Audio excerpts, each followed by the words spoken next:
It's really our second meeting of the month, Wednesday, May 25th, 2022, through electronic transmission. The first item on the agenda is the first selectman's remarks, and I will begin with those. Good evening and welcome to May 25th, 2022 Board of Selectmen meeting. Tonight we're meeting for the express purpose of discussing the town's draft affordable housing plan and to receive feedback from residents about the plan. Unfortunately, due to the continuing pandemic, this will be a virtual meeting. Materials for the meeting and ways the public may view or participate virtually tonight were published on tonight's agenda. By way of history, in February of 2021, the then Woodbridge Board of Selectmen established the Woodbridge Housing Opportunity Study Committee. This committee was charged with, quote, formulating a long-term plan for the town to comply with federal and state housing laws, including fair housing laws, and B, in promoting a mix of housing opportunities, including the development of an affordable housing plan as required by state law, end quote. Every Connecticut municipality is required to submit a plan to the state by June 1st.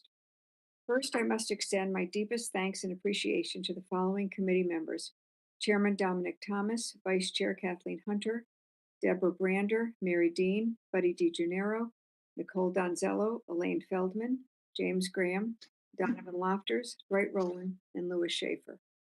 Working collaboratively with consultants from RKG Associates and the South Central Regional Council of Governments, quoting from the Affordable Housing Plan draft, quote, the committee provided outreach and distribution of regional housing survey and reviewed the analysis.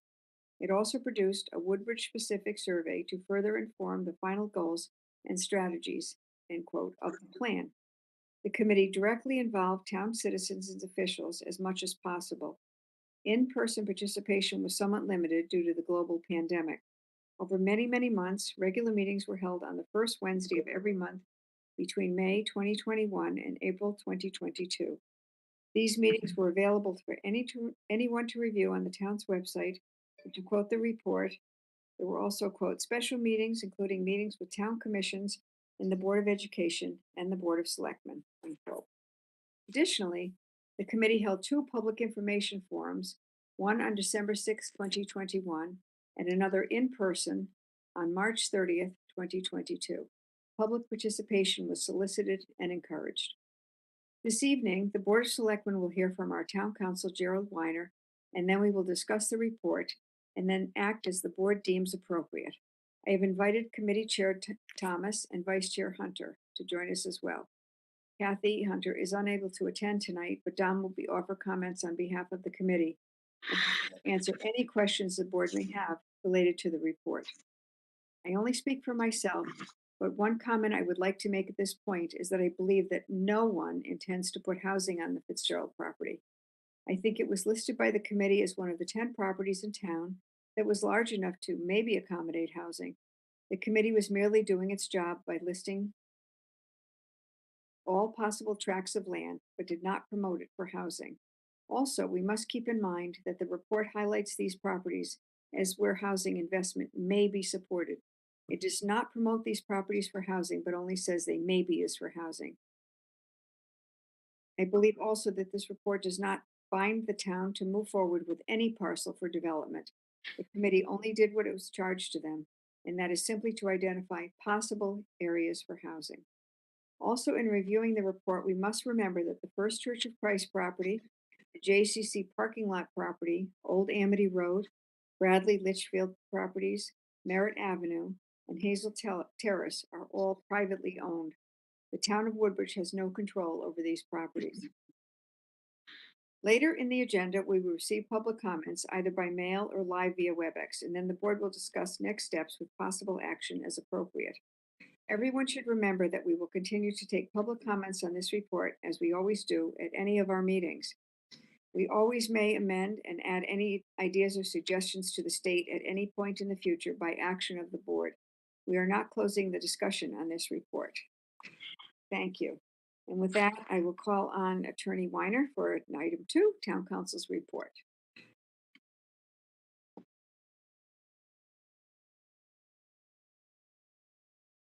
Jerry, I think you're muted. You got to start again. Got it. Thank you, Beth. I just want to have a couple of very short comments. I'd like to join Beth in her commendation of the committee, who I think has done a tremendous amount of work and produced a very workable and a very good product.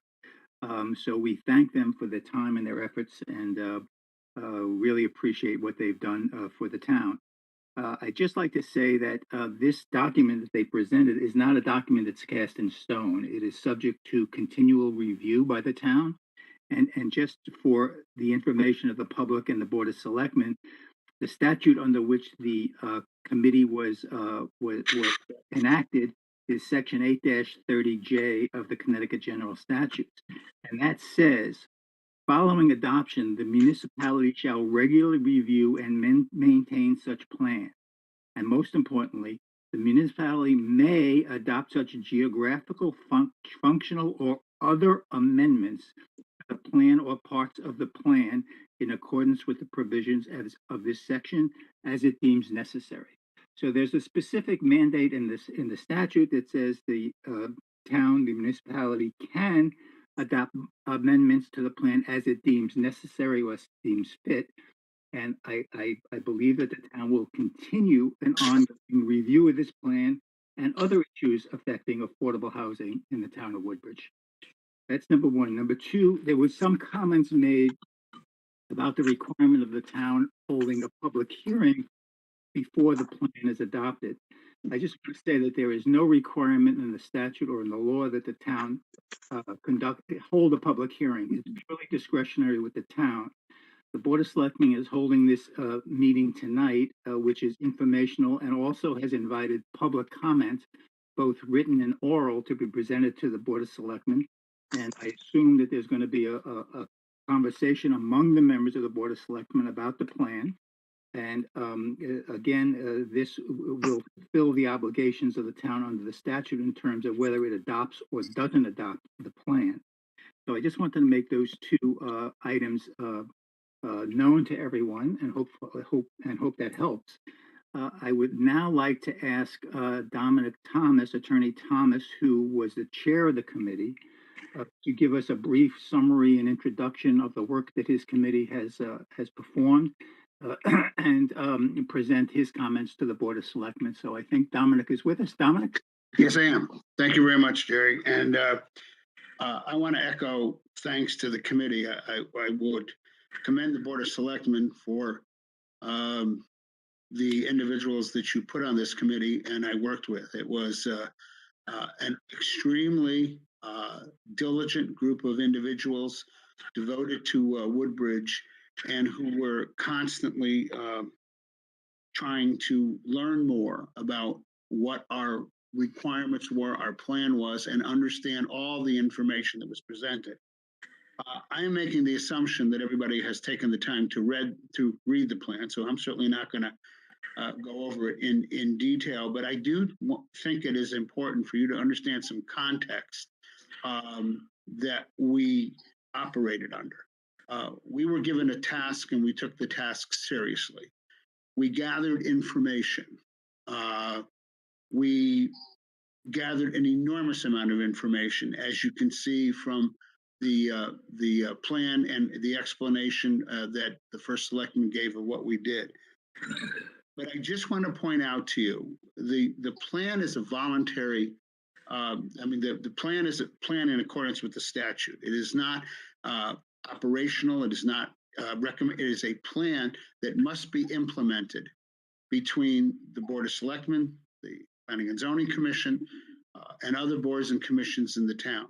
Ours was to gather information and go forward. When we began this, we had substantial discussions on what are the ramifications if we don't have a plan? What is the problem if we don't do it? And we asked questions like, what happens if we don't recommend affordable housing, which wasn't really an option, but what happens if we don't? And I explained to the committee in detail a background that they needed to understand. I'm not sure if anybody on here is aware of the phrase Mount Laurel. The Mount Laurel case was a New Jersey case in the New Jersey Supreme Court back in the 1970s that challenged the township of Mount Laurel as being not producing affordable housing as was required under their enabling statutes. In that case, they had enormous areas of property zoned industrial, and they were trying to keep out housing. And I explained that's what's happened. And over the years, the courts, there's been 3 Mount Laurel cases, courts have ended up dictating to the communities affordable housing. And I brought that up for this reason. I'm not saying that anybody's going to file a Mount Laurel, but we had to look at not just 8-30J, not just 8-30, but the Enabling Act that was passed in 1990, in early 1990s, when 8-30 was passed, states that a zone regulations must include address housing disparities and needs. And this phrase in our statute, in Connecticut statute, is very important, that it must affirmatively further the purposes of the Fair Housing Act. It goes on to say there must be regulations that promote diversity in housing. And why am I telling you this? I'm telling you this because the Connecticut cases that have dealt with 8-30G, judges have ruled that the language in 8-2, the enabling legislation under which Woodbridge and other towns, every town in the state operates, is similar to the language in Mount Laurel. So we looked at it from the perspective that down the road, it may be years, or it may be just a few years, somebody may institute an action against some community similar to the Mount Laurel and say, you are violating the statute, you are violating the Constitution because you are intentionally keeping out affordable housing. So with that in mind, we wanted to make sure our plan was based on factual information that we had and correctly identified what we felt were the needs and what we felt were properties in the town that were not required to be put housing on, but met the standards that we looked at.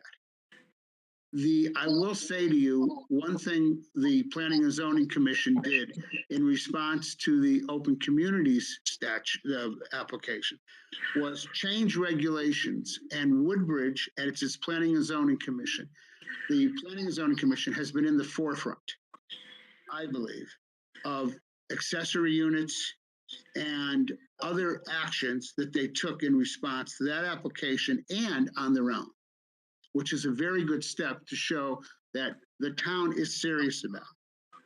So we then looked at that, and as you know in the plan, we've incorporated it in the plan, what those changes were. But then what we did, we gathered as much information as we could about the town. We looked at it. We looked at properties. We looked at the properties that would be available for housing. We looked at the type of housing. And we were given a tremendous amount of information, as you can see in the 96-page plan by RKG. We also gathered a lot of information ourselves. And believe it or not, even though we only held 2 public information sessions through the committee members, we received an enormous amount of public comment through them, who, when they spoke to other members of the community. As when we received the plan, the draft plan, we made changes to it. We made corrections to it. It was drafted by RKJ. And then we drafted our own preface. And that is the work of the committee members, especially, I want to especially single out Mary Dean, Kathy Hunter, and a few others that really contributed to the language in the preface, because it really spells out what we are doing. And there is a need for affordable housing in Woodbridge. Woodbridge does not have a lot of it. As you know, when you're talking about deed restricted housing, we're at the 1.8%. So what we did in going through it, we put together the points that we felt were important. We put together what we felt a plan should look like. That plan needs to be implemented by the implementing boards, the Planning and Zoning Commission, the Board of Selectmen. But we identified areas that need to be addressed. We were presented with information that Woodbridge has a declining population. Projections are that it's going to continue to decline. It's an older population. I don't have to tell you that Woodbridge has a high tax rate. It's something that you as a Board of Selectmen have to deal with all the time.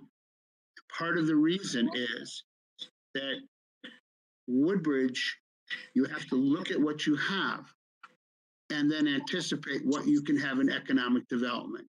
And you may have heard me say this before if you attended any of the meetings. Woodbridge does not have anybody interested in building a power plant. Woodbridge does not have Route 1. Woodbridge does not have Bridgeport Avenue. Does that mean Woodbridge can't do economic development? No, of course not. And we looked at that issue when we went through it, because the taxes in Woodbridge create is a factor in the unaffordability of the town. So we went through it again. I'm not going to read everything, but I do believe, and I'm prepared to answer questions, and I was provided with a lot of the public comments. And that information we were given is factual. And then we went out and did it ourselves, and we read other towns' plans that have already been developed. And we are aware of the lack of housing, and there was responses in our reports emphasize the lack of alternative and diverse types of housing. So we addressed that. We made suggestions. We then had to identify properties. And with respect to the properties that we identified, we looked at properties and we looked at size, location, infrastructure, and the possibility of public transportation. So we put those factors on, and then when you look at a map and you look at the size, we identified in a drive around through the town where with RKG, where these properties were, understanding that the properties that are owned by private citizens, private entities, that's their decision whether they want to sell it. But the properties met certain conditions of either being on full infrastructure, near or within partial infrastructure, or within range, reasonable range of infrastructure. Infrastructure meaning sewer and water, because the concern in Woodbridge is the protection of the watersheds and everything. The Planning and Zoning Commission has addressed issues within the watershed with respect to two families and multifamilies, and set up standards for those to be developed. So we felt that. Now, how did we operate, or how did we interconnect this with some of the stuff I said at the beginning? Well, the whole point is, we looked at the public comment that we need to preserve more open space. So we went and did our research. And you see there in the figure that there's 37% open space. And where did that come from? It came from your POCD. It was done in 2016. And the POCD identified 37% of open space, 25 of which is protected open space. For your information, the goal of the state of Connecticut for protected open space is 21%. So Woodbridge exceeds that with protected. But in addition, and I'm going to leave it up to you to look up it's chapter 6 of your POCD. It lists all the open space, even the unprotected. So we felt that there was open space. In addition to that, we looked at the fact that what we are missing is high density housing, especially rental, especially small units. We looked at that, and we talked about the fact that on some of the parcels, and I know a lot of people talk about the country club, so I'll use that as an example. if the country club were to be developed for high density housing, it has the infrastructure. A misconception seems to be we're talking about 140 acres.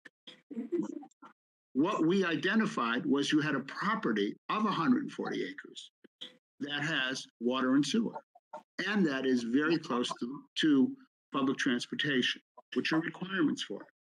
However, to give you an example of how higher density housing is also preserves open space, you could very well develop 50 acres of the country club property and have as protected open space 90 acres. And to give you and I gave this example for those at the public hearing, I'm only giving it for the purpose of people understanding sizing of development. If anybody has been to Oxford, has seen Quarry Walk, which is now a commercial, office, and residential development, it occupies 35 acres, and it is enormous. So what we looked at was these properties. We weren't saying, oh, here you could, we were saying we identified it because it met the criteria. What happens on it is not part of this plan. What happens on it is part of what the implementation is through planning and zoning and your board. In addition to that, we also investigated economic development and the issues that people have raised in the public comment about, where are we going to get economic development? Well, right now, the most significant economic development in most communities in the state is, in many areas, is coming from high density residential. So I just want to give you an example that addresses several of the issues that were raised by the members of the public when they read this. I went and took an 89 unit high density residential apartment. That apartment building in a different town is comprised of 53 one bedrooms, 28 two bedrooms, and 8 studios. It has 2 grammar school students in it. I confirmed this with the owners. It has 2 grammar school students in it. Based on the assessed value and the Woodbridge mill rate, it would generate $610,000 in taxes. Even if you took the children out, and even if you decided one more police officer was needed, remembering that these kind of apartment buildings are fully sprinklered, so their fire safety protection is great, you would be conservatively looking at $500,000 in economic benefit. So we looked at that too as part of the plan. Is it just, we had to do diverse housing. We had to do affordable housing. And these places can have 10% or whatever, even up to 30%. If they were an 8-30G, they would have that as an affordable component, and the market pays for it. So those are the things that we looked at as we went through it, contextually without it. Now, some people have challenged in the public comments, they have challenged some of the statistics. We were provided with those statistics from RKG. We also met with other towns. So we were given their statistics and we showed theirs, and we were given a comparison to Woodbridge. So these were not plucked out of the air. If people feel that the statistics are wrong, they can do it, but I think it's pretty obvious to all of us in Woodbridge that we are an older community to some extent. As we all know, wine gets better with age, and I think all of us citizens like myself that, have got a little bit of the white color in our hair, we're better with age. But that's good, but it also impacts the town environmentally, economically, sorry. It impacts the town economically as you go forward. We also need to provide for we looked at the ability of those people that want to stay in town. And we're not talking about going into assisted living facilities. We're talking about being able to live in either multi-generational or even age restricted. But many of the boomers, why I'm at the top of the boomer generation, want to live in the type of housing and stay in the town. As we concluded in our last paragraph, and hopefully you read that last paragraph of our thing carefully, Woodbridge is a wonderful town of community. It has a sense of community that other towns do not have sometimes. And our effort to create more diverse housing, to have a plan, to say that you need to have a plan, and there's a need for it, enhances that sense of community, does not take it away. It enhances open space, does not take it away. We have an abundance of open space, but we're not saying that we should take all the rest of it and eliminate it. We are saying we should go forward with a keen eye to creating diverse housing that will attract younger people to the town, who will then buy the houses that exist, housing stock that exists in the town, and provide a space for older people who love Woodbridge and want to stay in Woodbridge and want to use the trails that exist to be able to downsize reasonably within the town. With that, I'm willing to answer any of your questions. Thank So- you. I guess I'll call on the selectmen one at a time. We can talk amongst ourselves. Questions for Dom, questions for Jerry. Sheila, I guess you got your hand up. Go for it. So, Dominic, thank you and your committee for all this work. It's really a remarkable document that we have, and now that we have a chance to absorb it and see all the details, I just wanted to ask you one question. You mentioned in your discussion just now about assisted living facilities, and it's pretty obvious that Woodbridge has a number of assisted living facilities.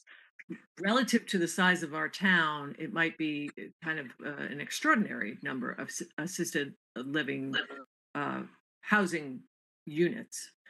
I wondered if there was an opportunity for your committee to really understand what that does to the analysis of data. I know that RKG kind of gave you a bunch of data and was not able to aggregate out to say, aside from assisted living facility, housing units, what is happening in this geographic area or the town as a whole.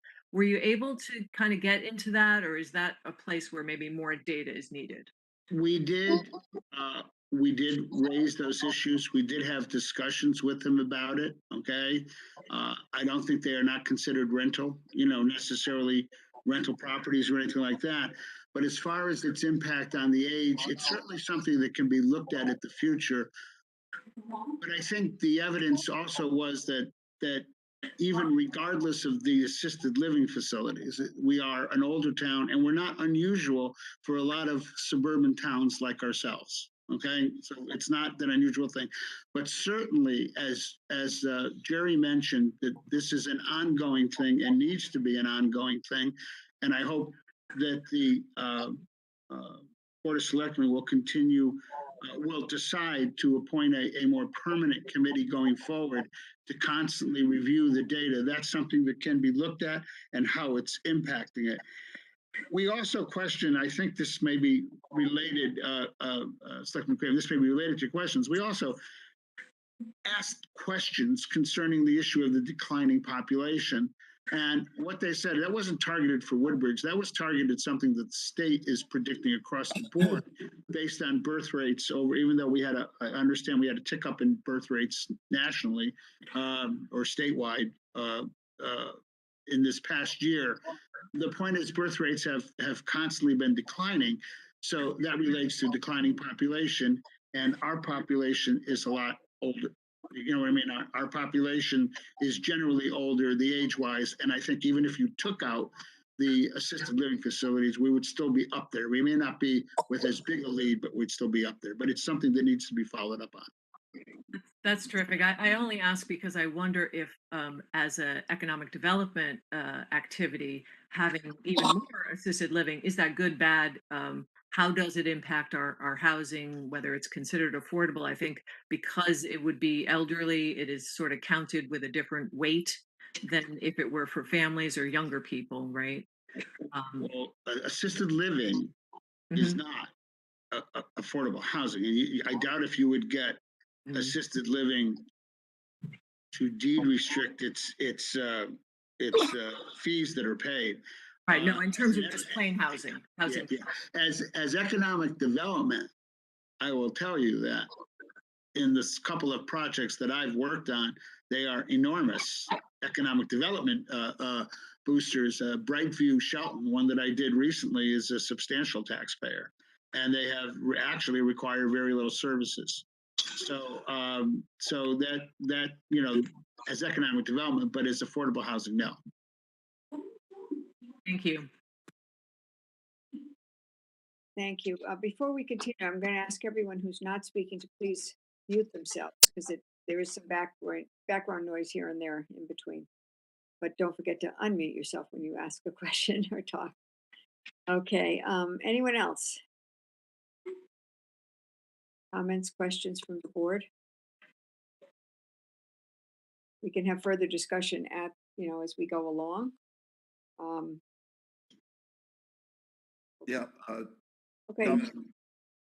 Go ahead, David. Sorry.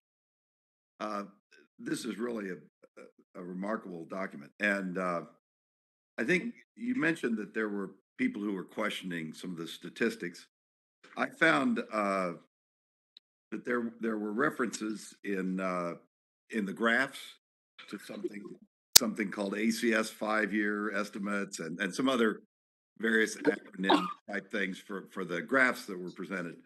But many of the claims made, I'm just wondering why there are no footnotes so that people can actually check out where this data comes from, because there are just a number of unsubstantiated or just claims made that throughout the document and there are no footnotes anywhere. So is that something that could be an improvement to the document or something like that? I don't know if the improvement to the document, you have to understand that, and without the commission, the Board of Selectmen giving us a couple $100,000 to go out and, you know what I mean, do our own research, it was an extreme benefit to be able to work with SCROG and their people. When we got it, we did not take it at full face value. We actually went and looked at it, and we made some suggested changes and addressed some questions and asked those questions. We did. I agree with what you're saying. In other words, if you want the backup, I believe we can probably, it can be obtained. Like I said, this is an ongoing process to take a look at it. Most of the data that they did receive, I think, were some census data, from state data. A lot of this data is produced by the Department of Housing, by other departments in the state. And this data, and these are projections. So I do think that it, while the possibility exists that there may be some tweaks in the data, it's coming from authoritative sources. It's not coming from, RKG isn't inventing it themselves. They told us they were using mostly state-produced data that is addressing these issues. But certainly we could ask for, they have been very cooperative at SCROG. And we could ask SCROG to, if there are certain specific issues, to provide us backup. Like I said, as Jerry explained, this is an ongoing process. You know what I mean? So that data can constantly be looked at and addressed.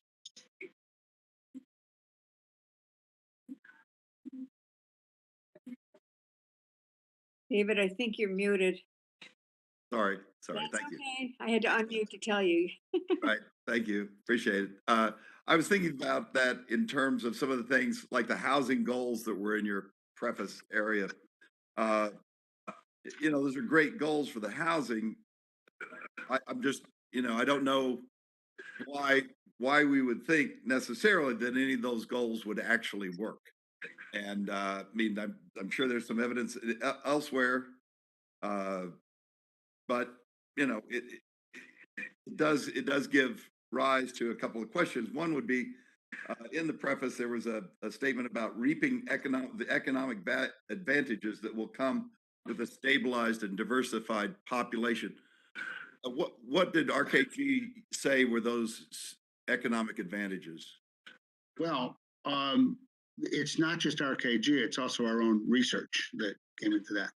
If you diversify your housing, and you attract younger people into town. There is on the planning side, and they agreed with us, a proven, however you want to call it, flow that if you bring the younger people into town, they are attracted into the town. They like it. Woodbridge is very likable, has a lot of pluses. So then they go from the apartment. Let's say it was an apartment. They're living in an apartment. They're a single person or a young couple. And then they tend to then want to stay in the town. So they tend to now buy the housing stock in the town. So they're buying the housing stock in the town. And when the housing stock in the town turns over more rapidly, the housing gets improved. I'm sure you've driven around Woodbridge, and there are many beautiful houses, but there are also houses that have fallen into disrepair. And a lot of that relates to the fact of whether the stock is turning over. Now, right at the present time, from a general perspective, there is a lack of supply of housing and an enormous demand. But by bringing in the younger people, by bringing in more people, the other thing that you accomplish with that, and also by keeping older people in town, if they want to downsize reasonably, and a lot of older people are downsizing to apartments, you then increase the population that's going to be able to spend money in the businesses in town. So therefore, you increase then the ability of the businesses to fill empty spaces, or possibly in the limited area that Woodbridge has, to create more commercial development. So that's the cycle that we discussed, and that's the cycle that we talk about when we're talking about when you diversify housing, when you attract more people, you can also create economic benefits. And I've often said to commissions that I've appeared before, there's two kinds of economic development. One economic development is more taxes than the cost of services. The second one is what is in the pocket of the people that come into the town, because they spend money at the businesses in the town. And there's this phrase called work, live, play. And what it means is that the generations coming up and the boomer generation is regarded as wanting to be able to live in a place that is close to where they work, if they're working, if there's ability, but also close to play, meaning services. And that enhances your economic ability because they spend money in the town. So that's the cycle that we've discussed. RKG presented it to us, but it's also from experience in other towns. Thank you. That's a very good answer. One of the reasons I asked that is I watched a lot of the testimony in Hartford on the affordable housing bills that were being presented last year. And when Mayor Elliker was talking about having 20% of their housing being affordable housing in New Haven, and they actually wanted more, I think one of the state representatives questioned him because so much was made about the economic advantages of having affordable housing. And he asked the mayor, well, can you quantify those economic advantages of having all this housing? And there was no answer. I mean, just the mayor had no answer whatsoever.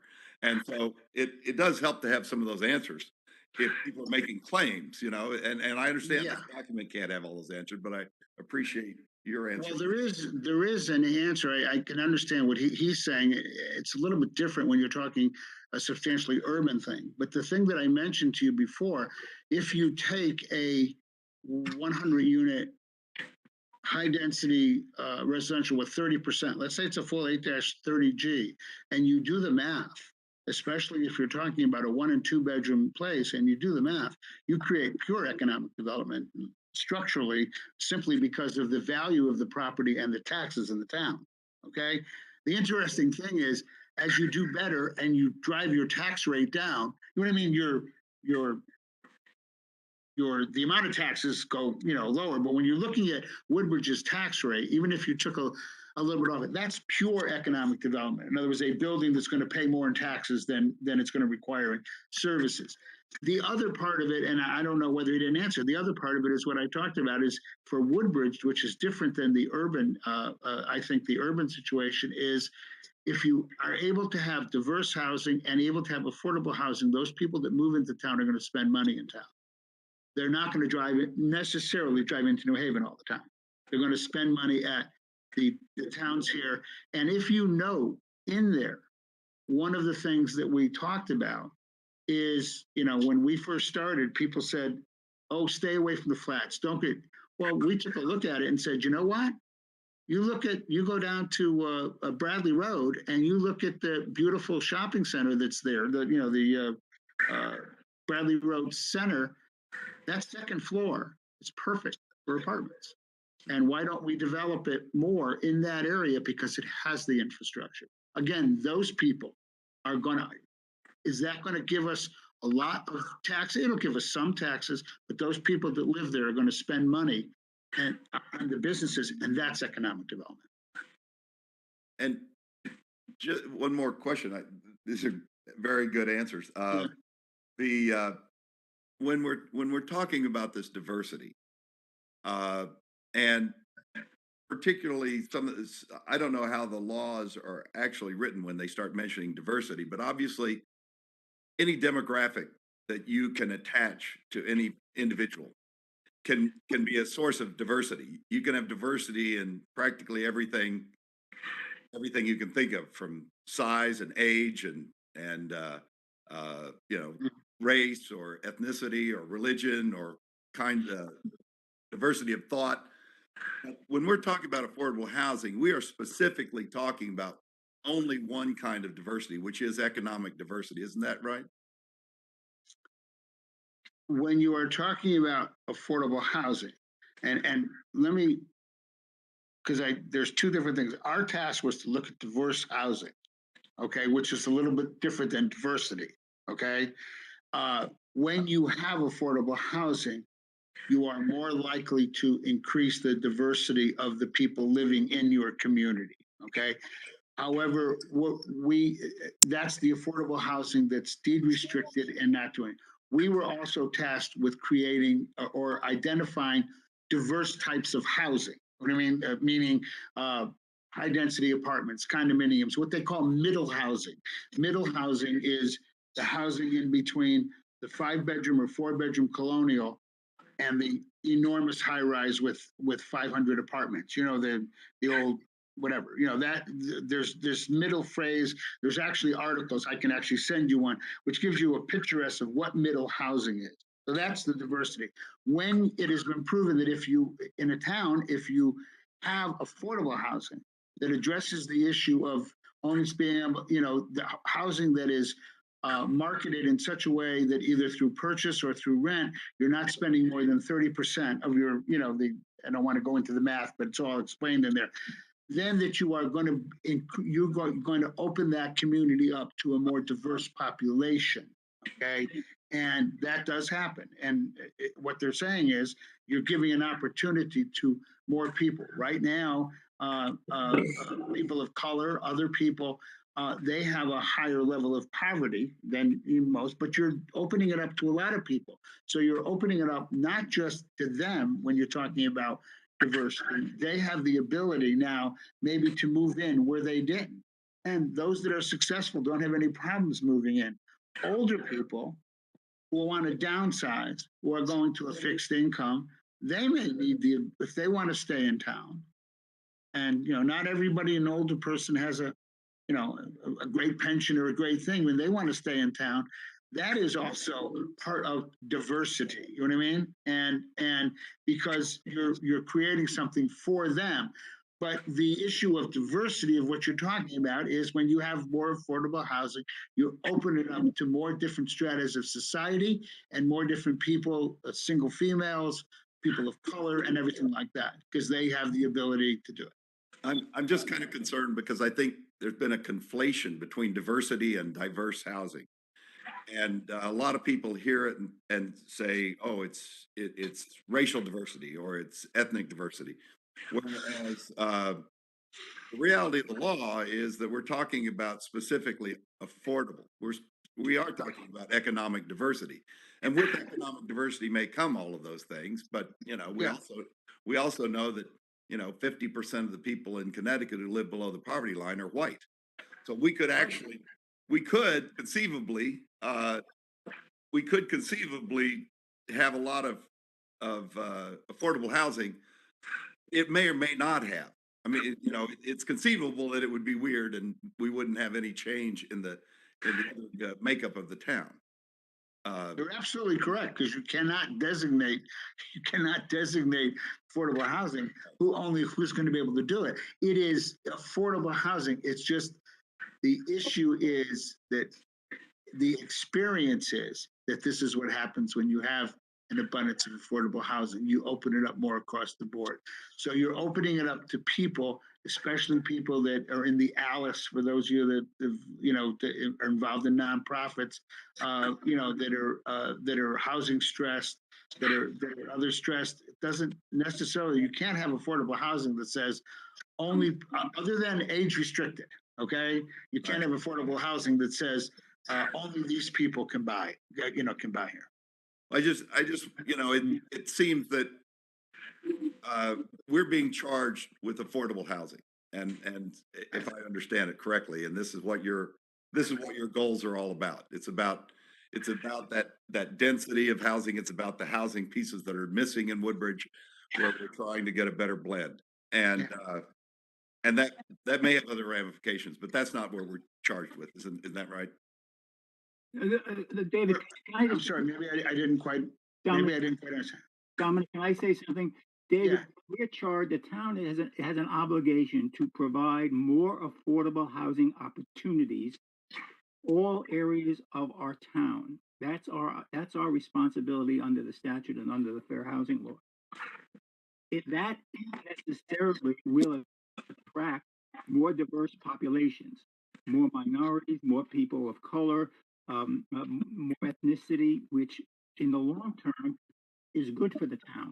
And that's the goal of the town. We can't go out and find people to put into these affordable housing units. We must make it available to the public. We must have affordable housing opportunities. Right now, we have a very small opportunity for people to come into town because we're not affordable. So our goal is to try and get housing, whether it's 10% of a project, 20% of a project, 30% of a project, or 100% of a project.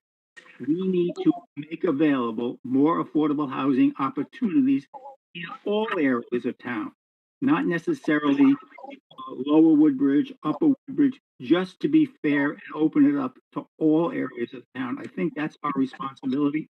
If we do that, then we have complied with 8-30G. So what's our risk of non-compliance, Jerry?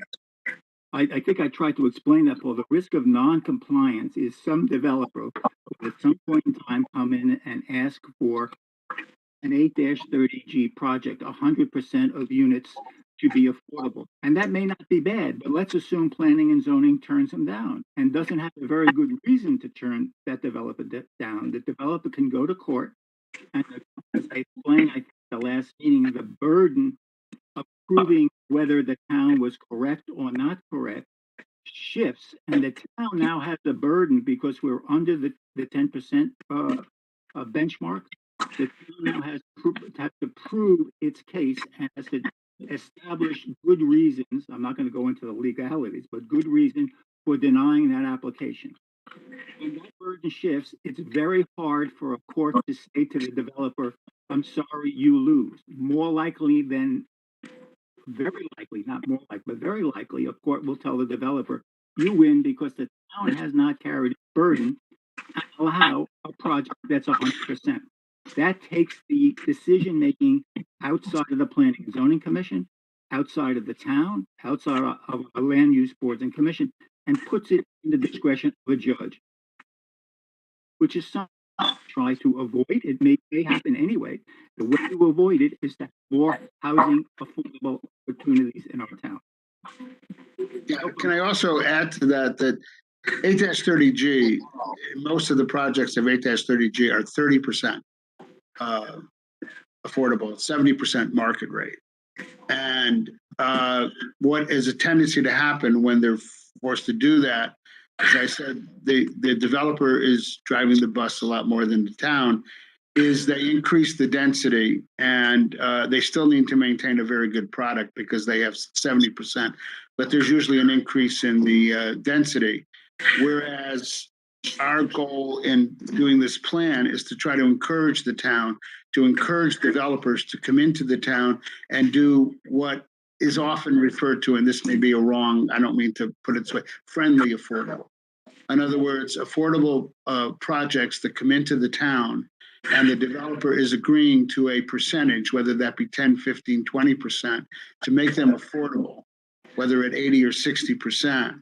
Now, this is different. There's also, can be projects that come in that are 100%, as Jerry said, that are subsidized housing. But I'm talking about that kind of development and encourage them to come into the town, buy a good project, and voluntarily do affordable, which counts for your points going towards your 10%, which everybody realizes nobody's ever going to reach the 10%.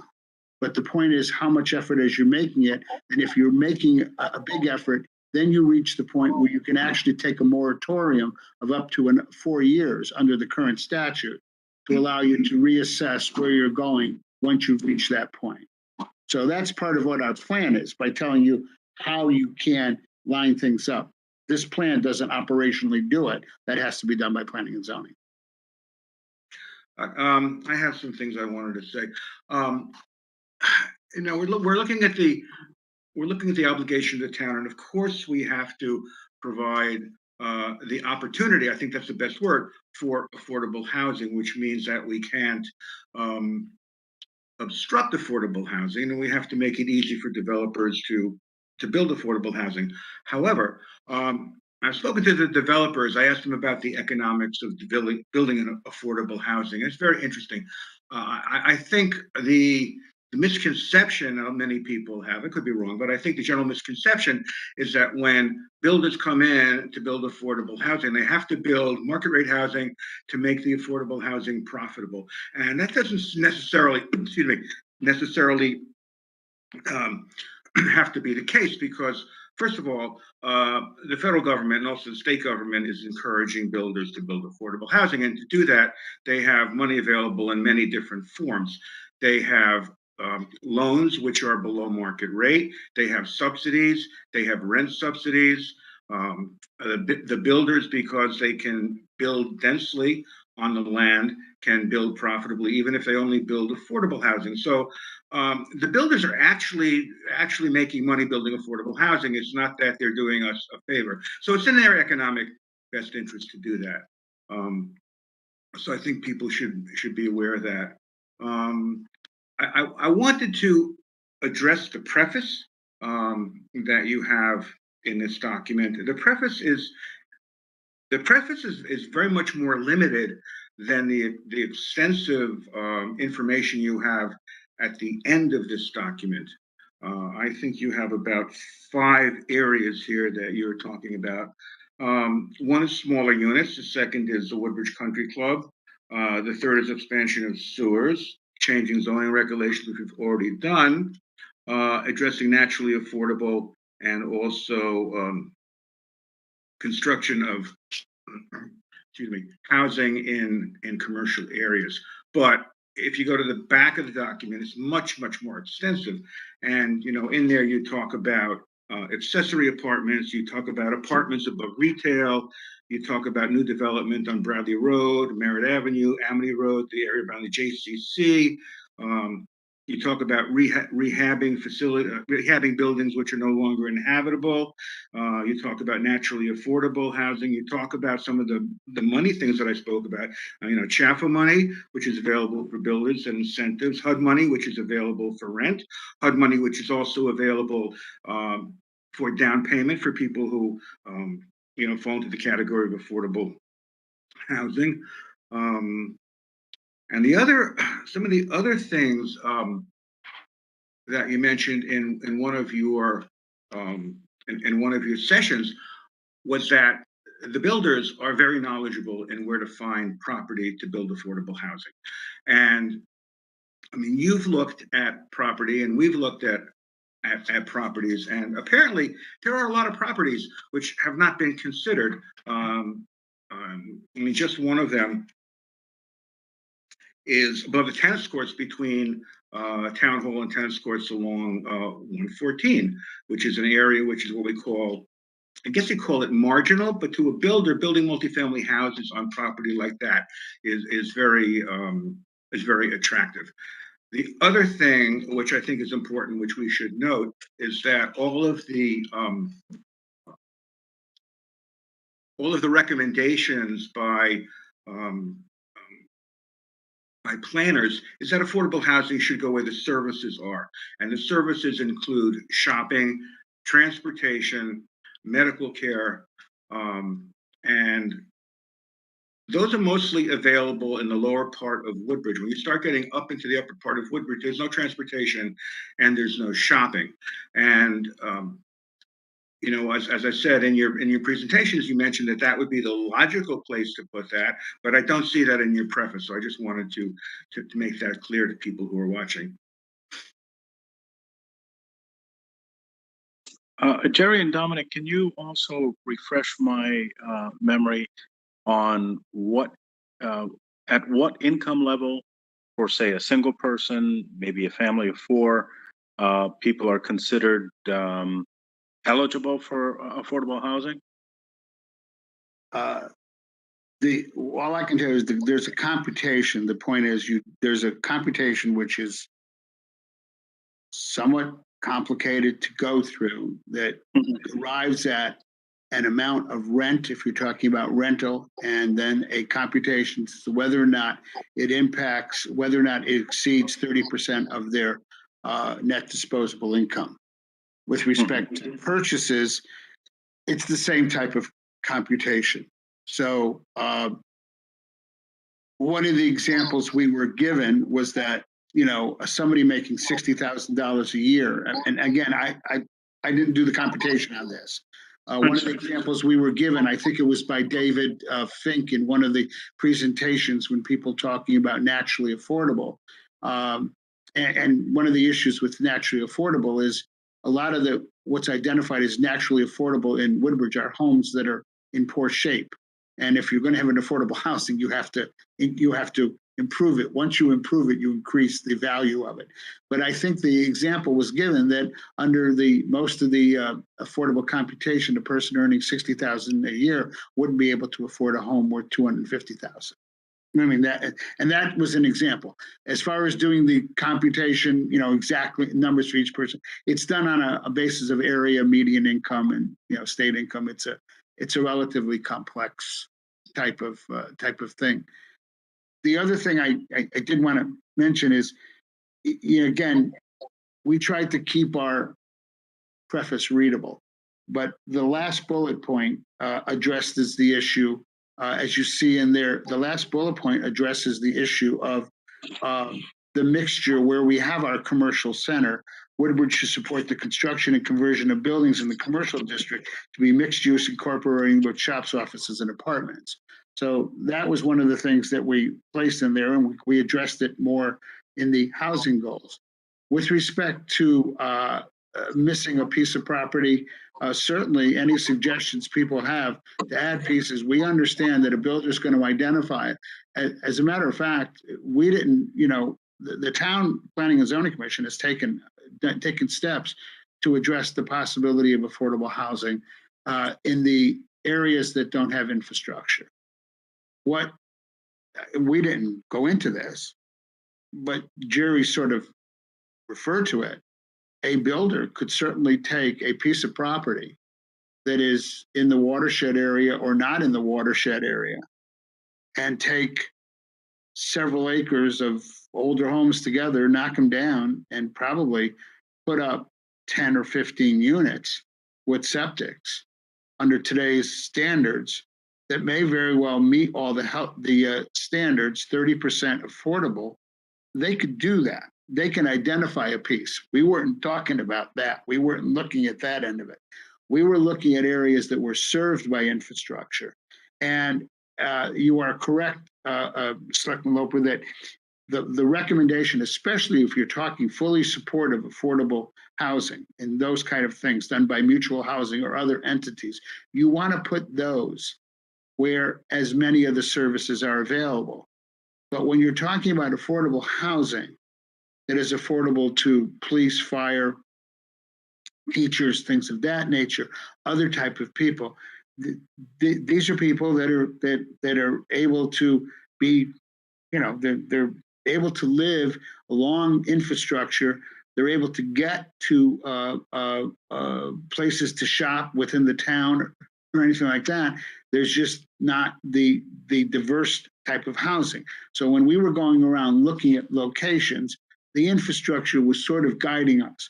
There may be other parcels. If people have other parcels, as this plan is an ongoing organic thing going forward, those parcels should be identified.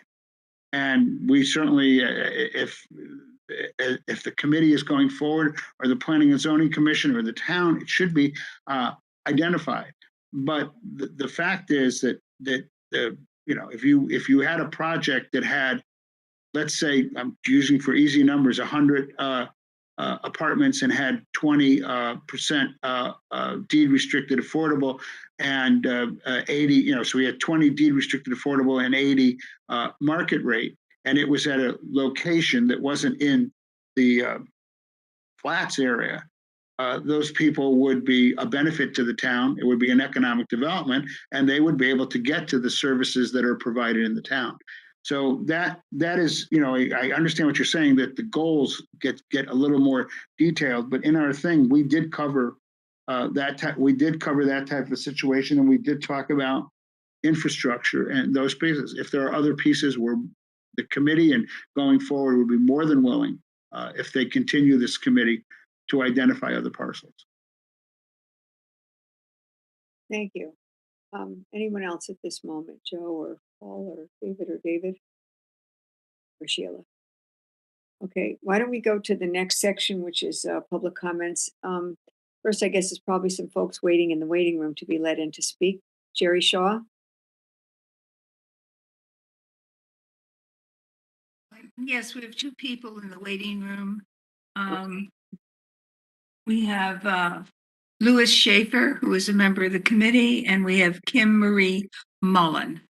That means they have not raised their hand, so I will check with them. Okay. And then I will read the public comments. Mm-hmm. And we have one more that just came in by email. I don't know if you want to hold that because it's past the deadline for emails, or if you want to consider it a spoken public comment.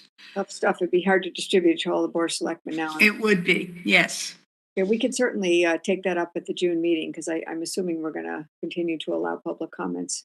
Mm-hmm. I don't think there's anything wrong, since it came in, and even though it's late, to accept it and read it with All the. right. I'll go get it then. I'll give it to you, Beth. Just a moment. All right. Go ahead and let the folks speak if they want. Okay, Jerry. Kim Marie Mullen, I've unmuted you. Do you wish to speak? Hi, I put in the chat that I don't have any comments at this time, and I thank you. It was a great meeting, and I really did learn a lot. All right, very good to hear. Thank you. Thank you for coming.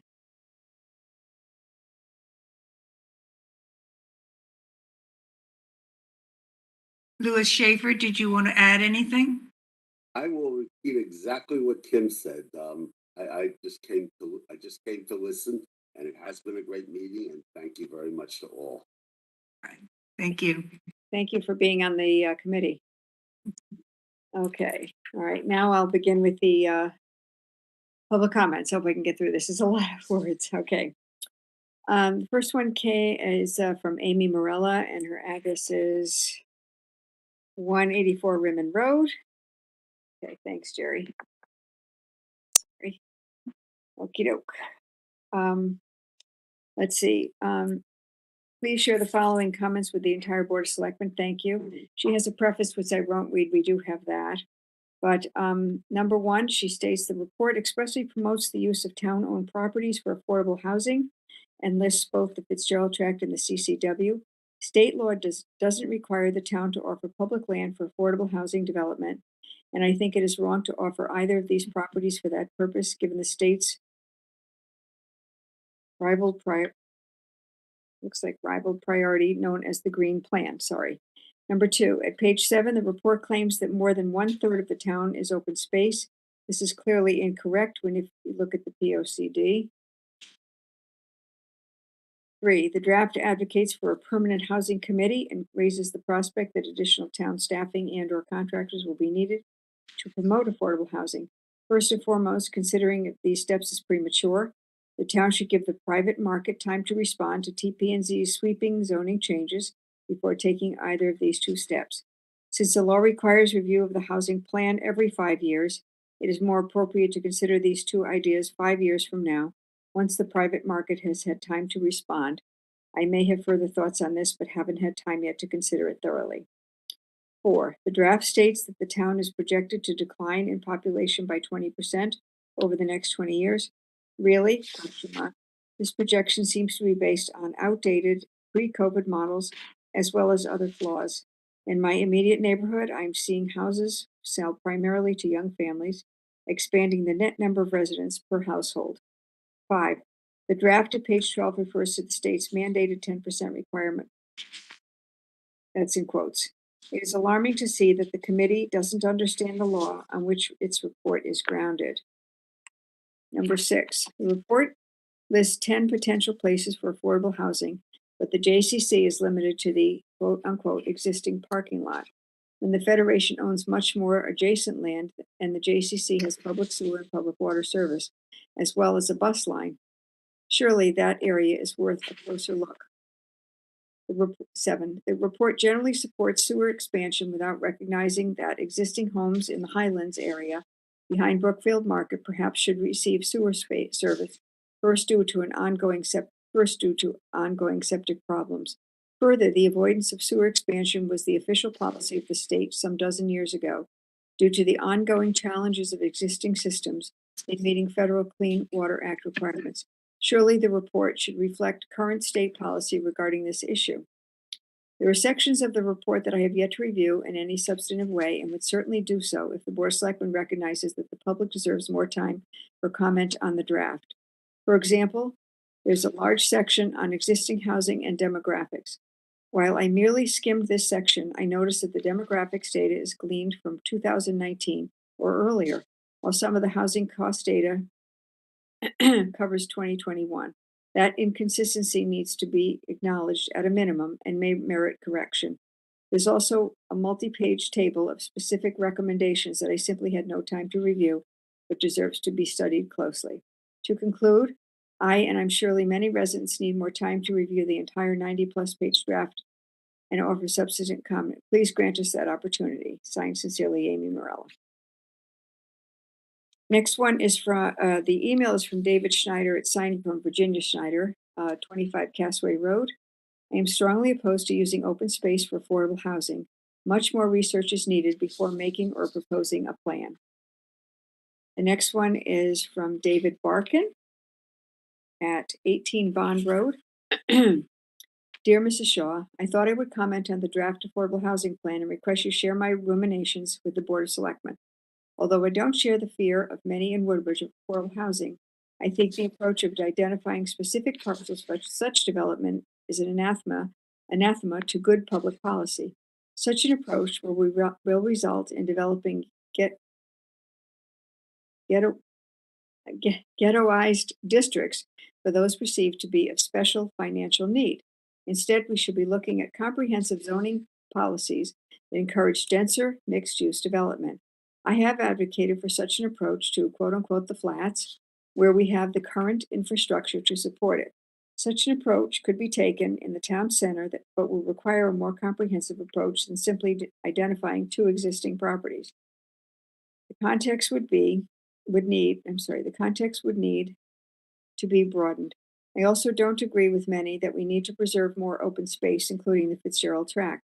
As I understand it, when the tract was gifted to the town, it was meant as an opportunity for additional municipal buildings, such as a new school. We need We tend to forget this and assume that the cornfields are therefore sacrosanct as walking trails and dog park. I disagree. Many improvements to affordable housing stock could be made by allowing for increased density as of right, encouraging mixed use with density supplements, but carefully controlling where retail and restaurants can be constructed would be the ideal approach. There has been much written about an approach by noteworthy planners. Were we to take such a path in the long run, we would see an increase in our taxable base and also encourage more affordable options, thus a win for the town.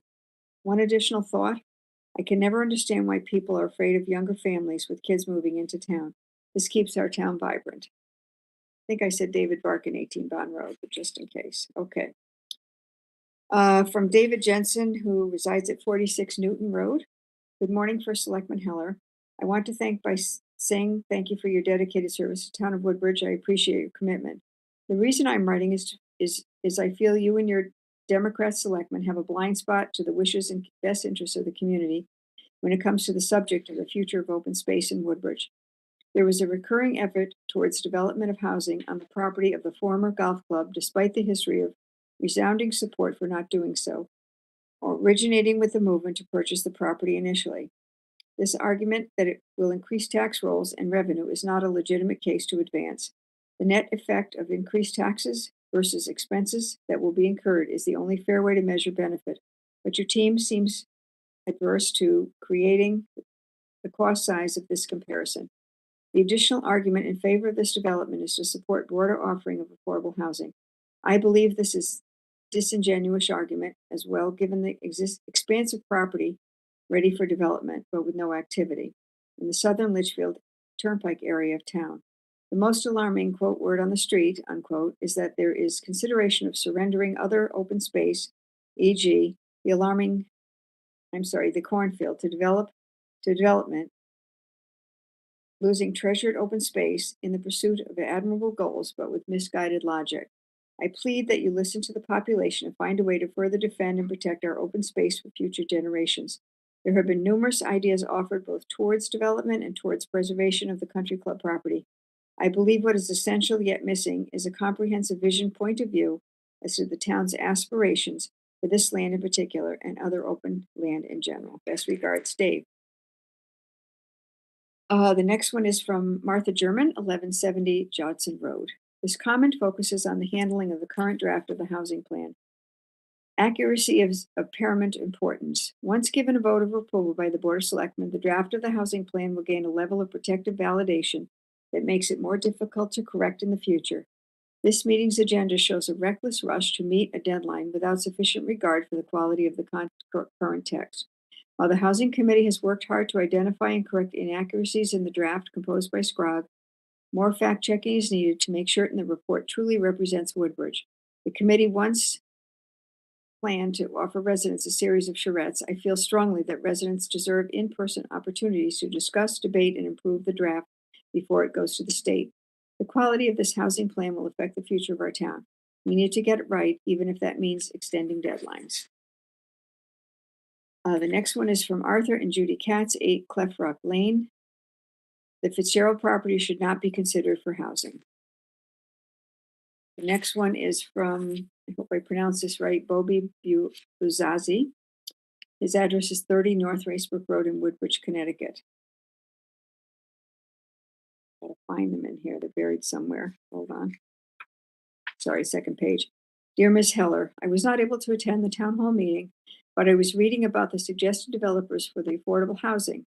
I was originally supporting the idea, but was alarmed to read that the proposed developers, Arbor Haven, has no experience in a project like this, and their projections are inflated. I very much hope that the town will find a developer who has experience in accurate projections and will solve the problem, rather than create a new one. Sincerely, Mr. Puzatza. The next one is from Carol Rosen at 14 Clark Road. I fully support the points made by Amy, and she says Marcella, but I believe she means Marella. People need to slow down and digest the various points. There's simply no reason why any plan that's so important to the future of Woodbridge has to be completed in a few short weeks. To do so otherwise would be foolish.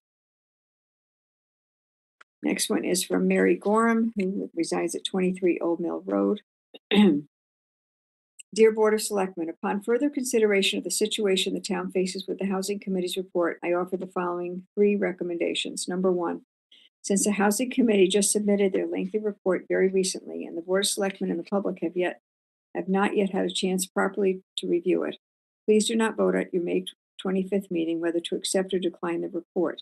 While the state has requested we submit a report to them by June 1st, there is no penalty if we are late. Give yourselves a chance to discuss it on Wednesday and create more opportunities for the public to weigh in afterwards before deciding what to do about it.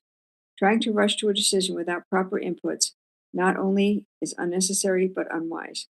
2, probably the most important person for everyone in town to hear from about this prior plan to anything being sent to the state is Attorney Mary Ann Dubuque.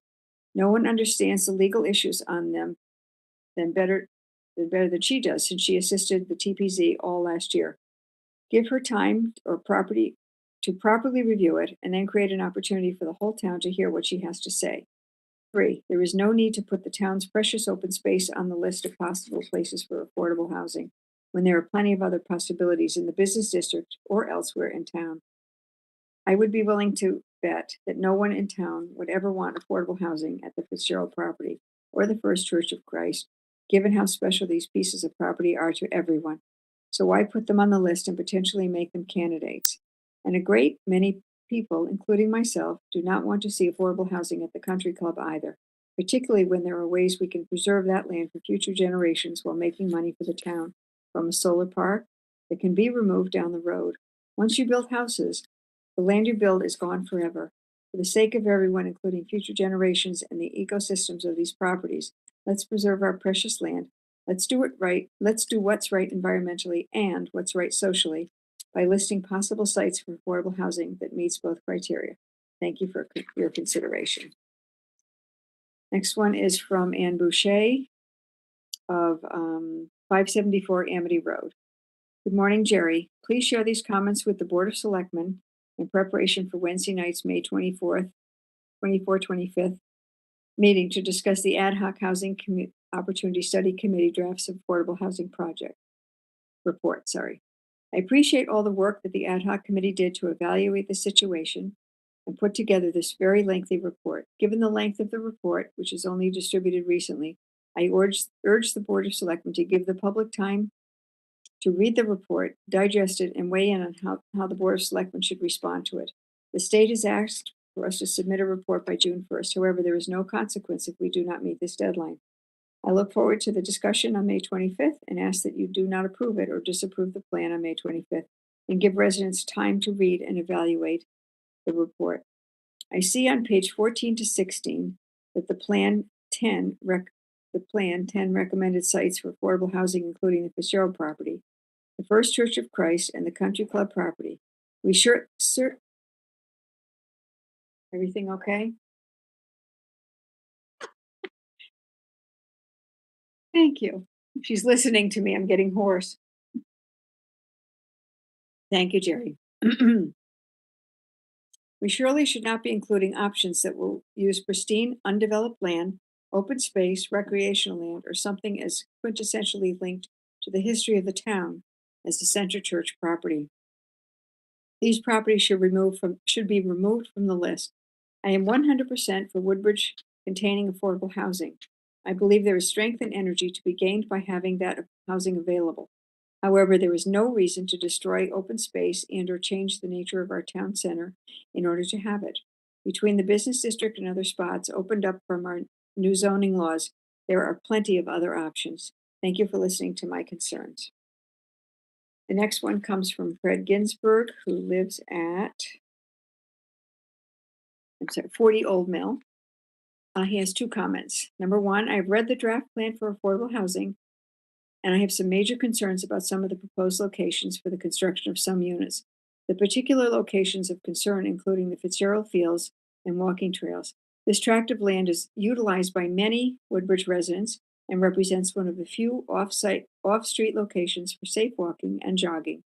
In addition to providing a quiet place to visit, as well as providing community gardens and a dog park, in my opinion, it is irresponsible and unfair to the many townspeople who treasure this location. Don't do it. Also, I do not know how the JCC parking lot could possibly be utilized for housing purposes. Thank you for hearing my objections. And then secondly, he wrote again, Jerry, I failed to mention my displeasure with considering the Congregational Church also. Pretty town center should not become congested, in my opinion. Thanks. The next one comes from Constance Eklund from of 27 Cedar Road. Dear Board of Selectmen, it is a moment of greatest of choices for Woodbridge, where to build quote unquote more Woodbridge while keeping the integral beauty and historic importance of this place. Benjamin Woodbridge himself walked and worshipped on this special town center land with structure known by many faiths. What part of Woodbridge Center can support that land being dug up, built on, and opened to more quote unquote town? The great expression, quote unquote, open space is on the table, and no two words on this globe where climate will ultimately force change upon all have more power to the citizenry to consider. I have lived in Woodbridge for more than 40 years. I understand the beauty of special open spaces, special structures of historic import, and global straining to accommodate those living upon it. Affordable is a word one cannot use lightly when considering land that has and will always be a gift from nature itself. Once gone, until other dwellers upon this globe arrive, that land will be gone. The entire Fitzgerald property is a blessing for all, including the dogs, birds, and wilder creatures which know it. The First Church of Christ, on land that Woodbridge himself knew, on acres people of all faiths once regarded as a place to worship, this space has a sacred strength as well. The town's open spaces are not open. Fitzgerald and Woodbridge are names of claim, which bring strength to this particular space, a space welcoming fireworks, walkers, worshipers, garden tenders, and natural beauty to be seen and enjoyed. These places are already full to overflowing with utility and beauty. Certainly, one can ask and expect from the town leaders that town open space be respected and left to continue its gifts to all. I hope you will consider my comments as you meet tonight. Next one is from Thomas Whale. Dear Jerry, this is my comment. In line with the introductory comment made by former First Selectman Amy Morella, with which I strongly concur, and which I here repeat, quote, I urge the BOS to slow down and give your constituents time to absorb the lengthy draft report submitted by the Housing Opportunity Study Committee. The delay is necessary to afford adequate time for comment, unquote.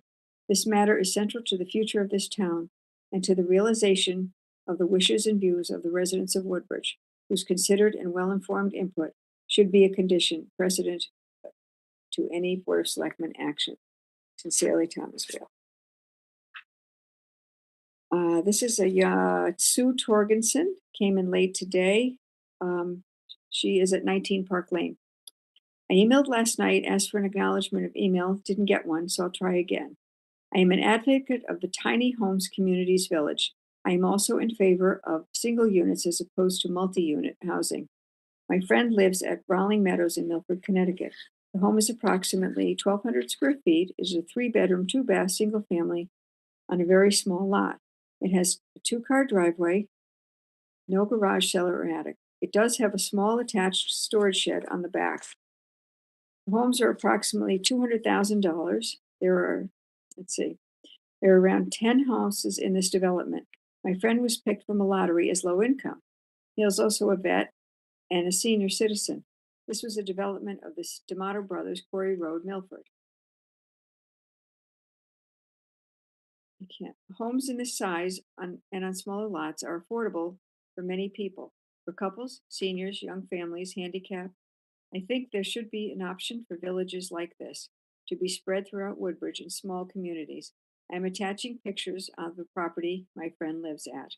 Thank you for your consideration. And the photos are in here for the record. Jonathan Gorham from 41 Ford Road, Woodbridge, Connecticut. I guess he's writing as President Emeritus of Passaro Community Farm. Dear town leaders, I would like to provide 2 comments regarding the Draft Housing Committee report.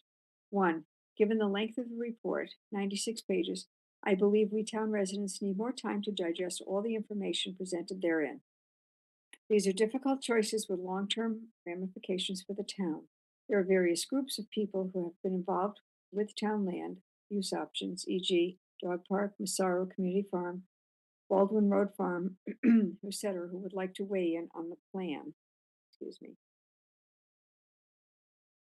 me. Open space is a major asset for the town of Woodbridge. Our excellent schools and the magnificent parks, trails, and recreation areas make our town the very special place that it is. Having the Fitzgerald property of the First Church of Christ become locations for affordable housing would severely diminish these treasured assets. I am in agreement with what we need to identify and build more affordable housing in our town. However, those two locations should be off the table. I further think that the town should not jump to considering the Woodbridge Country Club as a location for affordable housing as well. That 150 acres of open space could be much better put use as an agrivoltaic, solar farm site and park. It is rare that such a large open space as the Woodbridge Country Club becomes available, particularly so close to a large city like New Haven. When the town granted a motivated group of citizens like those who have worked hard at Massaro Community Farm, some good things happened. I recommend that the Board of Selectmen consider removing the WCC as a site for affordable housing too. There are better locations in the town. I urge the Board of Selectmen not to vote on accepting or rejecting the plan until more citizen input has been received. Thank you for considering my comments, John.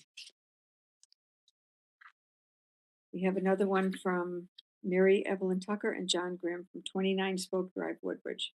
We offer these suggestions to affirm the concerns of others in our community. 1. Since the Housing Committee has just submitted the lengthy report very recently and the Board of Selectmen and the public have not had a chance to properly review it yet, please do not vote at your May 25th meeting whether to accept or decline the report. 2. Probably the most important person for everyone in town to hear from about this plan prior to anything being sent to the state is Attorney Mary Ann Dubuque.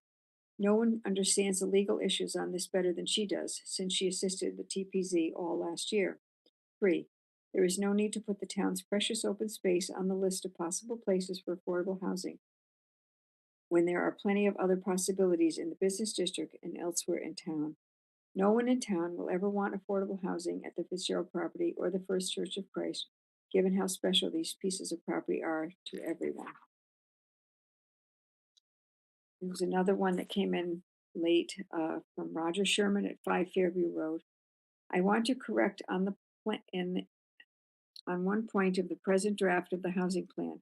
The state projection that the population of Woodbridge is aging and decreasing is not true. Even on my small street, young families are moving in. The couple across the street from me have a new baby. In addition, new houses are being built all over town. A lot that stood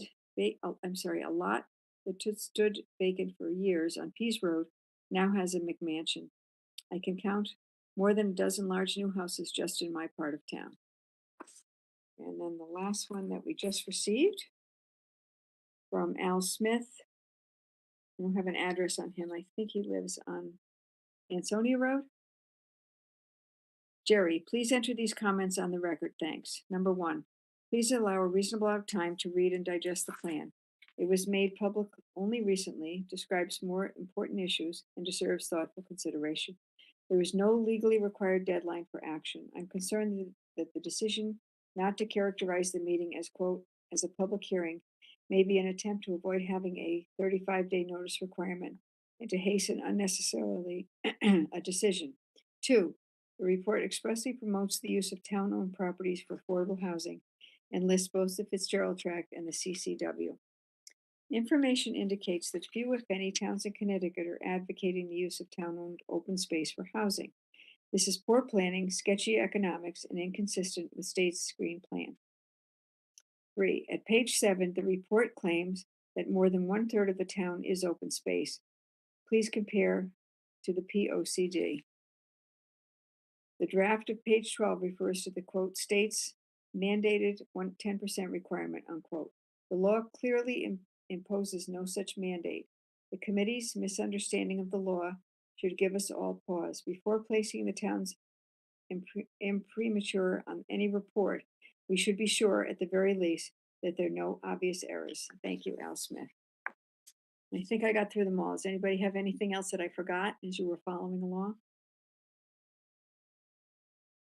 Some others have joined in the waiting room. I'm going to ask them, is there anyone that's in the waiting room that would like to make a public comment? Please raise your hand.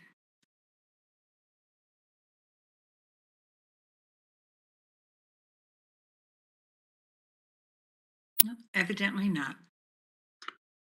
Oh, First Selectman Heller, would you like me to respond to any of these public comments? I think you could, right, Jerry? We usually don't have response to public comments, and I think if it's only something new, we should just leave it in accordance with our prior policy. Okay. Okay. By the way, I do think I addressed most of them in my opening anyway, because I had been sent the public comment. So I did, concerning the POCD, concerning the fact that our sites we were just identifying sites. We were not recommending anything. These were the sites that were available for it. So I just want people to be clear on that. Thank you. That's true. Okay. Thank you. Beth, someone has raised their hand. Okay. Let that person in, please. Thank you. Just a moment.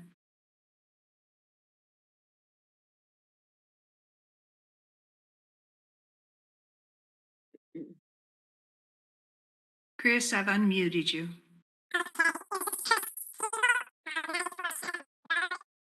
Oops. Okay. It's Christopher Keeble. Okay. It came in sort of like Alvin and the Chipmunk voices or something. Maybe I don't know how to do anything about that. Can't understand you, Chris.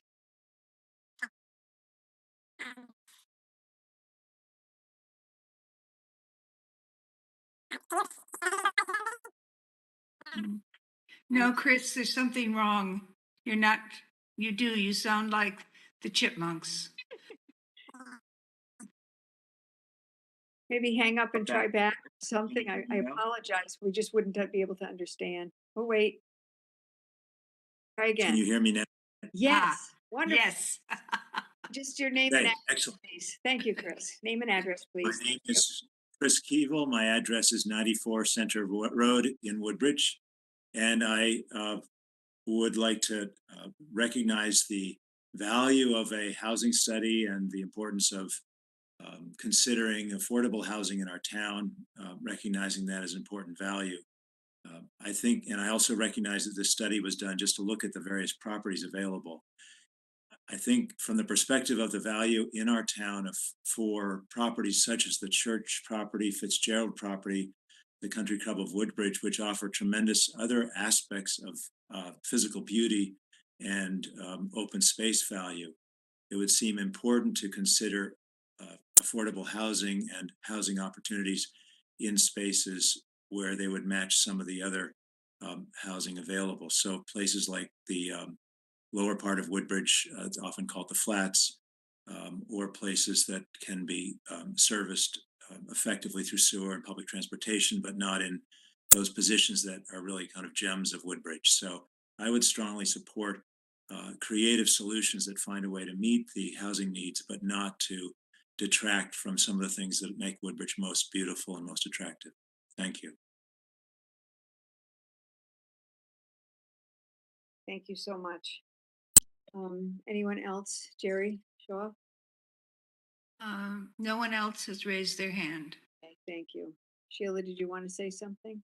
Yeah, I just had one question I wanted to ask Dominic if his committee's report that they've submitted to us, if the committee feels that it is ready for the board to take under consideration for submitting to the state. Was that the position of your committee, that this document is ready for us? Absolutely. Okay. I will just tell you that we met, not all of us, because I had some vacation in April, but they met constantly in April to revise, recommend, review, and go forward. And I will say for the record, if anybody has other sites, they are certainly willing to recommend them to the Board of Selectmen to be added later. But we thoroughly went through the sites, and I think that we felt when we finally sent it in, after having gone back to Scrog, I believe 3 times with renovations, that it is ready to go forward. It's a plan. Whether or not it is implemented, how it is implemented, how is it addressed, it is up to the Board of Selectmen, Planning and Zoning Commission, and up to private developers who may want to come in and do something. And then a decision has to be made in accordance with the Woodbridge Charter as far as the lands go. Thank you. Go ahead, David. Dominic, I forgot one other question I wanted to ask, which Sure. was, I saw that you mentioned that 37% of our land is open space, and in the protected open space on our POCD, 41% of our protected space is Regional Water Authority land. Correct. Are we unusual in the amount of watershed that we have in Woodbridge? Is that more than what most towns have? Is that one of the reasons we have so much open space? Prefacing it by saying I haven't done the research on it, but in the general work that I've done in land use, yes, I would think that that's Woodbridge has a relatively high percentage, just like Woodbridge has a high percentage of wetlands, regulated wetlands in the town. So that is a very high percentage, and coincidentally, because it involves property abutting Woodbridge, I drafted regulations in Seymour relating to the development of zero net energy developments, you know what I mean, that are can be rental or whatever, and it requires it to be abutting open space, and they determined that water company land is restricted water company land is such land. So it is considered restricted open space. And I think I'm sure you followed the application and the zone changes that went through, and there was a lot of discussion about watershed and the importance of the Woodbridge. It's not insignificant watershed. Would that in some way sort of change the view that our 37% of open space is unusually high or higher than what the state is looking for in their green plan? Well, you know, everybody's challenging that we're wrong because of the 37%. It's on page 91 of the POCD. That's where we got the number from. So it is in the POCD. It includes all open space. Certainly, if the town, our committee's recommendation, our identification of properties is an identification of properties. It's nice to say that there are other properties in the flats. Go find them. One of the bigger parcels is subject to an application that is going to use it up right now. So it would be very nice, you know, but all we did was identify properties using our criteria. That's all we did. As far as open space goes, I looked at it from and again, I'm looking at it from a little different perspective because of my practice, because of my land use practice, and because of what I told you about Mount Laurel. In Mount Laurel, the town of Mount Laurel, you know, 50 years ago said, we need to preserve industrial land because we want to have industry coming to town. And they couldn't support it, okay? An argument, if somebody went in a fair housing thinks that we need to get more open space, somebody's going to be staring down at page 91 and say, what? You know what I mean? Type of situation. Now, does that mean it should automatically go? Of course not. It should be, everything should be considered on a case-by-case basis. But the other point that I tried to make at the beginning is in these public comment, they talked about, for instance, the country club giving up the entire country club, okay? That is, we just identified it as a parcel. The country club can be developed, as I said before, substantially, with 40 or 50 acres being developed and 90 or 100 acres being retained as open space and protected forever. As far as the church property, certainly the church would have to make a decision as to what to do with it. But I will just tell you that when that was raised and people said, what? My response was, I'm involved in a case where the church a church in another town sold off 5 of its acres for a housing development. You know, so, because they needed the funding to continue their good works. So it's not a decision. We're not doing anything with the church property. We're just saying it happens to be a sized property near some thing.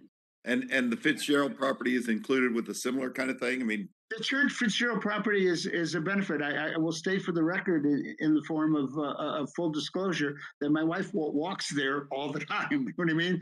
So, but it isn't a restricted open space. It is.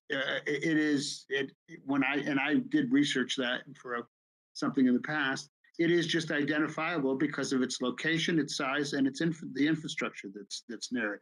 Obviously, it's identified because anybody coming in here and looking at it would see that it is if you wanted to create housing in the center of town, it's an ideal location. If you didn't want to create it, that's a decision, frankly, that the town has. If I can pretty much guarantee you, if the Fitzgerald property was owned by Fitzgerald right now, a private person, it would be a prime target for a developer. But it's not. It's, you know what I mean? So that is our balance. Identifying, we're not recommending, we're saying these are parcels that meet the standard of the issue of whether or not it's implemented is your commission, the Board of Selectmen, Planning and Zoning Commission. thank you. That 21% open space that you spoke about is the goal for the entire state. And it's the leafy suburbs like Woodbridge and Orange and places like that need to offset the very densely developed cities in Connecticut. So the 21% for Woodbridge really doesn't apply. Right. No, I was just referring to that because that's mentioned in the plan of conservation and development in going through what it is. So they're referring to it. So it's not that, it's just that you look at what the standard is, and I was trying to point out where we got our number from and the fact that that's what the state standard is. So if you were looking at a situation of whether or not increasing open space is reasonable, that would be a factor. The need to increase open space, that would be a factor. But certainly open space, ideal in a town where open space has been connectable and everything, and does have a lot of development because of its size, but it has a lot more sewer and water. And that's one of the problems. There's an awful lot of natural, I think people have to realize there's an awful lot of what we call natural open space in Woodbridge because it can't be built on. And that's in northern area. When you look at the maps, you can see that it's in the upper areas of the town, the residential A districts of the town. And that's also in your build out provision in chapter 8 of your plan of conservation and development. Okay. Anyone else, Jerry, or anyone else, David, anyone? Beth, the only thing I want to add is, and I know we have a policy of not commenting on public comment, but somebody mentioned Marianne Dubuque, who's an attorney at Merthyr Kleiner. She represented the town in the Planning and Zoning Commission when it modified its zoning regulations about a year ago. And I did send her this, the Housing Study Committee plan for her to review. I talked to her today. She thought she did have a couple of comments about it, nothing major. But she did say she was strongly in favor. She thought it was an excellent idea that we continue on with a housing committee. It would be a good idea for the town to have an entity that continually reviews the plan because, as I said, it's not cast in stone. It's subject to review at any time by the town and certainly must be reviewed in 5 years. So she thought that was a very, very good idea. And she thought that there was no reason why the Board of Selectmen should not adopt the plan, given the fact that that there is an outside date of June 1st to adopt these plans. That date is not cast in stone either. It could possibly be modified, but she thought that we had this plan and it would be appropriate if the Board of Selectmen chose to adopt it tonight. And again, it's up to the Board of Selectmen. Sheila, you have a comment? So I'd just like to put a motion on the table then. So in accordance with the wishes of the Housing Committee that's done tremendous work here, and we thank them for that work, I'd like to put forward the motion that we approve of this plan and submit it to the state. Is that the right wording for what we need to do? That's correct. It goes to the Approve and department. submit. to And the department- with the understanding that I think we should put the date on it, and that I think I understand that we are able to make additions and modifications to it at any time. There is no limit to when we could turn around 6 months from now, 3 months from now, make a modification. Is that right? Correct. Okay, so with that in mind, I'd like to just make the motion that we submit this document. Is there a second? Second. to Sheila's motion? Second. Thank you, Paul. Any comments from the board? Yeah, I think if you're going to submit this document, which I think is premature because you haven't had really an in-person public session for this, which is unfortunate because of COVID. You should remove the Fitzgerald property. You should also remove the Woodbridge Country Club property from this document. So can I just get some clarification on whether the listing it doesn't bind us in any way? I think I understood from Mr. Thomas that, of course, this is up to the Board of Selectmen to do what we want to do next. I assume also TPZ might take a look at this and take some actions as well.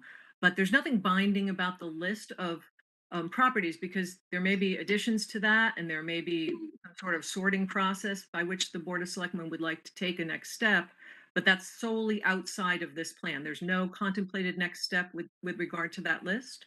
Is that right? I can say, answer you, Sheila, that's correct. Again, first of all, any publicly owned properties, as we all know, can only be used for development if the town approves it at a special town meeting. We have specific charter regulations on that. So that is the first backstop. The second backstop is, if you do choose to adopt this plan, it doesn't mean that the town is going to propose affordable housing on any of these properties, on any of the 10, 15, whatever number it is. And as Dominic explained over and over again, this is just identifying parcels. And we know what the state can't come back to us and say, you said the Country Club of Woodbridge could be for affordable housing. We demand you put affordable housing on there. No, they can't do that. A developer can't say, we demand you put affordable housing on there, because they don't own it. One of the luxuries of owning the property is the town has the ability to say yes or to say no.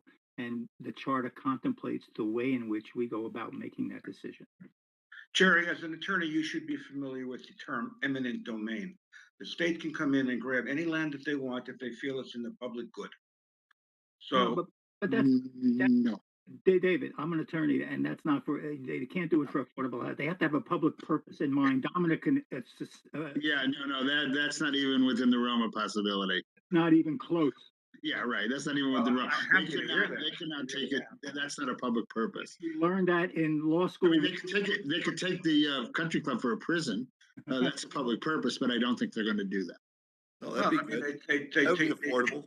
They took housing in not Waterbury, they took housing on the coast for putting up a mall, a shopping mall. And they never built a shopping mall, but they kicked out all the residents. Where is that? No, that's the Kello case. That's the Kello case. They were taking it for the expansion of Pfizer. And in Kello, which was a 4-3 decision at both the Connecticut Supreme Court and the United States Supreme Court level. And I have advised clients and I have advised towns that if I were involved in a situation like that, they were taking it for a private purpose, and it was based on blight. And I've been dealing with a couple other towns where those issues were being raised, and I've advised clients don't rely solely on Kello as being continued. But that was that purpose. The public purpose was the removal of blight. And I don't think the public purpose of affordable housing at this point, unless there's a change in the legislature, and it wouldn't make any difference what we are doing now, Unless there's a change in the legislature, you cannot take a public lands for the purpose of a private use like housing, affordable housing. You can only do it for a public purpose. If that were the case, David, the state would be going after towns like Madison, Guilford, Westport, Fairfield, Darien, New Canaan, all the towns that are deficient on affordable housing, say, we want this for public housing. That can't happen. That will not happen unless, as Dominic said, the law is changed. And in response to Sheila, if we can amend the document, we can always add a property like Fitzgerald or the Country Club if we feel that that's appropriate, which I don't feel it is. There's no need to put it in at the beginning. David Vogel. Yes, Beth, I don't see that there's really any harm, any irreparable harm done to the town if we don't approve this tonight. We've had a couple of years here of COVID, which has really limited any kind of real public input to our government. And I, for one, feel that because I've only been on the board under those guidelines. And so far, we haven't heard at a single meeting as many comments as we've heard today, and 100% of them were asking us to delay. And I don't see any reason that we as elected officials should ignore that part of the town when it's so significant relative to what we've heard every other meeting that we've had. So I would say I don't see the harm in waiting, and that we ought to give the public more opportunity. Anybody want to comment on that? So I Yeah. just want to clarify that. So my intent is not to close down a discussion, because I think I listened to the first selectman say that the discussion is going to continue. Now that this document is here, it's something to discuss, and I think we should be discussing that. And I think that when Beth mentioned that the housing committee charge was created, I think in February of 2021, it's an 18-month charge. So I would actually like for there to be further discussions, and I would hope that the housing committee folks would be involved in that, but I hope also that the Board of Selectmen will continue to hear that input. So all the folks who asked for time to give us input, I would not want them to be discouraged. We still want that input. At least, that's from my perspective. We still want, I would still like to hear their input before we make any decisions about what to take as next steps. We're not making any decisions tonight. Right. Jerry, I have a question about going forward with the housing committee. Would we have to redo their charge, reconstitute them, or how would that happen? Could we do that at the June meeting of the Board of Selectmen with asking for further input and stuff like that? I think they go through August already with no action, Beth. Well, Sheila's, I don't know the date, whether it's the end of June, August, but their term is defined and they will end at that point. But there is nothing that prevents the Board of Selectmen from either naming a new committee, which consists of all the members of this committee, some of the members of the committee, add new members to a new committee. So you have a lot of flexibility to continue this ongoing discussion, which is completely appropriate. And perhaps at that point, we'll be out of COVID and could have a public hearing should the committee choose or the Board of Selectmen choose to have a public hearing. Correct? And there's nothing against doing that, correct? Correct. Even if we put this forward. Okay. Yes. All right, well, I just will remind that Mary Ann Dubuque suggested it's okay to go ahead with this, as did the Housing Study Committee. So I guess I will call the question if there's no other comments at this point. Would it be, Go ahead, David. I think you have another comment. could we table the motion until the next meeting? That would delay it till June 8th. I don't. Well, there's a motion and a second that I think you got to have a vote on it. Okay. Okay. I would think it would be better for us to table it because I'm not against the idea, but I am in favor of listening to the town more. I am too, but I don't think that prevents us from doing, going forward tonight. So that's just where I am. Okay. So with that, I'll call the question. My goodness, I have screens on screens. I'll start with, let's see, David Vogel, No. David Lober, No. Paul Kyriakos, Aye. Joe Crisco. I think you're muted, Joe. Joe, you want to raise your hand or is that an aye or an aye? Okay, I think I'm reading lips. Sorry. Sheila? Aye. Okay, and Beth Heller, aye. So at this point, it's 4-2. Is that correct? Yep. Okay, being nothing else on the agenda, and I will make sure that we begin in earnest, continuing the housing. If everyone agrees, we'll talk about that at the June 8th meeting. Add that to the agenda and have a robust discussion and keep going. Yeah. Dominic, again, thank you for joining us tonight and And- spending time. Thank you for your very insightful questions, and I want to let the, I don't know, any members of the public, they can continue to submit comments or questions, and any members of the Board of Selectmen, if you think of another question, feel free to contact me, and I will make an endeavor to get you a correct answer on it. Thank you very much. Okay, with that, I would entertain a motion to adjourn. Somebody? Everybody. Second. You want to stay? That's good. Okay. Who said, yeah, aye. Aye. Okay, and Joe Crisco said, second. Non-debatable, all in favor, just raise your hands, please. Thank you so much. Thank you, everyone, for spending this time this evening, and we'll see you soon. Thank you. Take care, all. Stay safe.